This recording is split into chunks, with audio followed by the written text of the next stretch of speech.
اب زنا جو ہے اس کے لیے حضور نے جو کچھ فرمایا وہ سن لیجئے.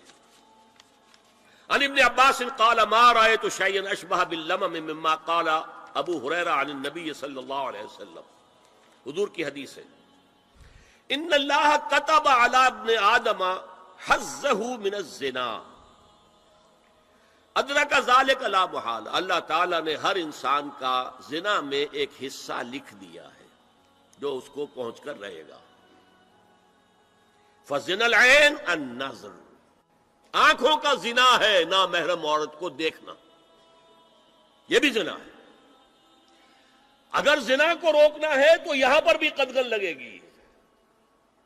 ایک جگہ آیا ہے حدیث میں النظر سہم، یہ تیر ہے. یہ نظر جو ہے نگاہوں کے تیر، یہ تو آپ شاعری کے اندر بھی اور گانوں کے اندر بھی نگاہوں کے تیر سنتے ہیں کہ نہیں سنتے؟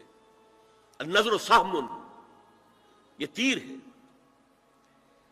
وزن اللسان النطق یا منطق، زبان کا زنا ہے کسی عورت سے گفتگو کر کے چٹخارے لینا. عورت کی آواز میں بھی ایک لوچ ہے، حسن ہے. اللہ تعالیٰ نے اسے سراپا ایسا بنایا ہے کہ مرد کے لیے اس کی ہر شے کے اندر اٹریکشن ہے، اس کی آواز میں اٹریکشن ہے. والنفس تمنا و تشتہی، اور باقی رہ گیا نفس، وہ تمنا کرتا ہے کہ اب میں اس سے آگے بھی بڑھوں اور زنا بھی کر لوں. والفرج یصدق ذلک کلہ اور یکذب، لیکن یہ ہو بھی سکتا ہے نہیں بھی ہوتا، لیکن یہ زنا تو کر چکا نا. کان کا زنا اس نے کر لیا، آنکھ کا زنا اس نے کر لیا، زبان کا زنا اس نے کر لیا. اس کو زنا کی تعریف میں لائے. ایک اور روایت ہے جو مسلم میں ہے، عن ابی ہریرہ کتب علی ابن آدم نصیبہ من الزنا مدرک ذلک لا محالہ فالعینان زناہما النظر والاذنان زناہما الاستماع واللسان زناہما الکلام والید زناہا البطش والرجز زناہا الخطأ والقلب یہوی وتمنا. یہ زبان کا بھی زنا ہو رہا ہے، کان کا بھی زنا ہو رہا ہے، ہاتھ کا بھی ہو رہا ہے، کہیں لمس کیا ہے عورت کے جسم کو، ہاتھ ملایا ہے اس سے، اور چل کر کہیں جا رہا ہے دیکھنے کے لیے، یہ پاؤں کا زنا ہو رہا ہے.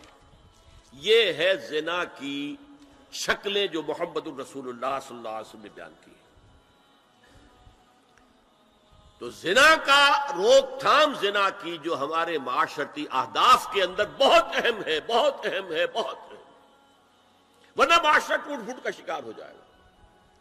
میاں بیوی میں اعتماد نہیں ہے، بے اعتمادی کی فضا میں اولاد جو پلے گی اس کی منفی نفسیات ہوں گی، کبھی مثبت نفسیات نہیں ہو سکتی.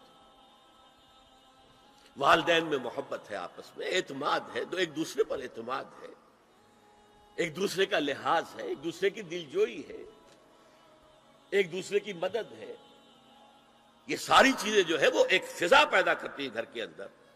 وہ ایک نارمل، ایک صحت مند فضا جس میں کہ نئی نسل پروان چڑھے گی تو وہ ایک پازیٹیو اور مثبت نفسیات لے کر پیدا ہوگی.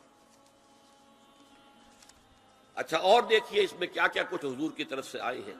حضرت جابر ابن عبداللہ فرماتے ہیں من کان یؤمن باللہ والیوم الآخر فلا یخلون بامرأۃ لیس معها ذو محرم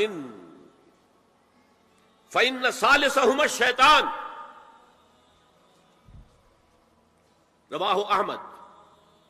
دیکھو، جو شخص بھی اللہ پر اور یوم آخر پر ایمان رکھتا ہو وہ کبھی کسی اجنبی عورت کے ساتھ خلوت میں نہ رہے، ملاقات نہ کرے جس کے ساتھ کہ اس کا کوئی محرم شامل نہ ہو.